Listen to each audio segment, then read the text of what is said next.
Donc j'ai eu à faire cette bêtise parce que moi c'était à la maison parce que j'étais fâchée contre mon mari. Ça n'a rien à y voir. Et je fais beaucoup plus dans la viande de brousse, poisson, sauce d'arachide. Urgent et rebondissement. Arrestation sur l'affaire de Victorine Bikwe, la femme qui avait fait pipi et chier dans la mamie de coq pour vendre aux clients. L'affaire de Victorine Bikwe, cette femme qui utilisait des méthodes peu orthodoxes pour attirer des clients dans son restaurant, fait grand bruit depuis quelques jours. Et les rebondissements ne cessent de surprendre l'opinion publique. Rappel des faits. Il y a quelques jours, le scandale éclate lorsque le téléphone de Victorine est volé. Les voleurs découvrent alors des vidéos compromettantes dans lesquelles on peut voir la restauratrice en train de verser de l'eau de la fontaine publique dans la mamie de coq, une spécialité culinaire locale très prise en Afrique. Choqué et dégoûté par ces images, il décide de les diffuser sur les réseaux sociaux. La fuite de Victorine. Face au scandale, Victorine ne trouve pas d'autre solution que de prendre la fuite. Elle laisse derrière elle son mari et ses enfants, ainsi qu'un restaurant autrefois réputé, mais qui se trouve aujourd'hui détruit par ses anciens clients révoltés.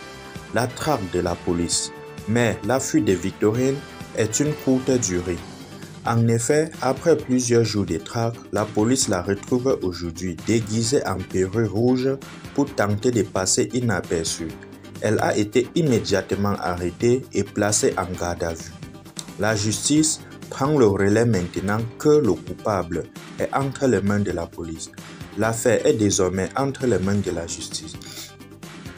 Victorine devra répondre de ses actes immoraux devant les tribunaux et l'on espère que la vérité éclatera et que la justice sera rendue pour les victimes de cette affaire. Le dégoût généralisé. Cette affaire a suscité un profond dégoût auprès de la population. Comment peut-on se compromettre à ce point pour attirer des clients? Pour l'amour de l'argent, certains sont prêts à tout, même à commettre des actes aussi répugnants. Une leçon à retenir. L'affaire de Victorine Bikwe nous rappelle que dans notre société, où la concurrence est souvent rude, certains n'hésitent pas à franchir les limites de la décence pour réussir. Mais il est important de rappeler que la réussite ne doit pas se faire au détriment de l'intégrité des valeurs morales. Car, comme le dit le proverbe, la roue tourne et la vérité finira toujours par éclater. En conclusion, l'affaire de Victorine Bikwe est un exemple choquant de la vérité de la dérivée morale qui peut parfois gangréner notre société. Mais elle doit également être une leçon pour tous, afin de ne pas succomber à la tentation de l'immoralité pour réussir. Espérons que cette affaire permettra également de sensibiliser chacun sur l'importance de l'éthique et de la moralité dans nos actions quotidiennes.